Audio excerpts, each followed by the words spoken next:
وزیر اعظم نے Karachi circular railway کی سپیک کے تحت تکمیل کی یقین دہانی کرائی۔ سائٹ ایریا کی سڑکیں بنانے کے لیے اخراجات کا وعدہ بھی کر لیا۔ K4 منصوبہ 2024 تک مکمل کرنے کی بھی ہدایت کی گئی۔ 3 اسپتالوں کا کنٹرول سندھ حکومت کو دینے کا یقین دلایا۔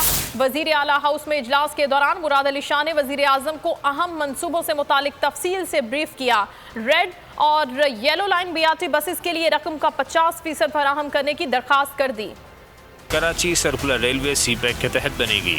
سائٹ کی سڑکیں بنانے کے لیے اخراجات بھی وفاقی حکومت دے گی۔ وزیر اعظم شہباز شریف نے وزیر اعلیٰ سندھ کو یقین دلا دیا۔ چیئرمین وابڈا کو K4 منصوبہ 2024 تک مکمل کرنے کی ہدایت کر دی۔ وزیر اعلیٰ ہاؤس میں اعلیٰ سطح کا اجلاس۔ مراد علی شاہ نے سندھ کا مقدمہ پیش کر دیا۔ سرکولر ریلوے K4 سمیت دیگر معاملات پر بریفنگ دی۔ کراچی کے 3 اسپتالوں کے کنٹرول سے متعلق بھی بتایا۔ وزیر اعظم نے 3 اسپتالوں کا کنٹرول سندھ حکومت کو دینے کا یقین دلا دیا۔ کہا وفاقی حکومت اسپتالوں کے حوالے سے فیصلے کا جائزہ لے کر معاہدہ کرے گی۔ Red line, yellow line, BRT منصوبوں سے بھی آگاہ کیا۔ بتایا الیکٹرک بسوں کی خریداری پر 108 ارب خرچ ہوں گے۔ وزیر اعلیٰ نے وفاق سے رقم کا 50% فراہم کرنے کی بھی درخواست کی۔ وزیر اعظم نے بسوں کی خریداری میں بھرپور مدد کا وعدہ کر لیا۔ چیئرمین وابڈا نے K4 پروجیکٹ پر بریفنگ دی۔ بتایا 260 EGD کا پروجیکٹ ہے، مالیت 126 بلین روپے ہے۔ شہباز شریف نے K4 منصوبے کے لیے فوری فنڈز مہیا کرنے کی ہدایت کر دی۔ NHA کو جامشورو حیدرآباد روڈ پر کام تیز کرنے کا احکامات بھی جاری کر دیے۔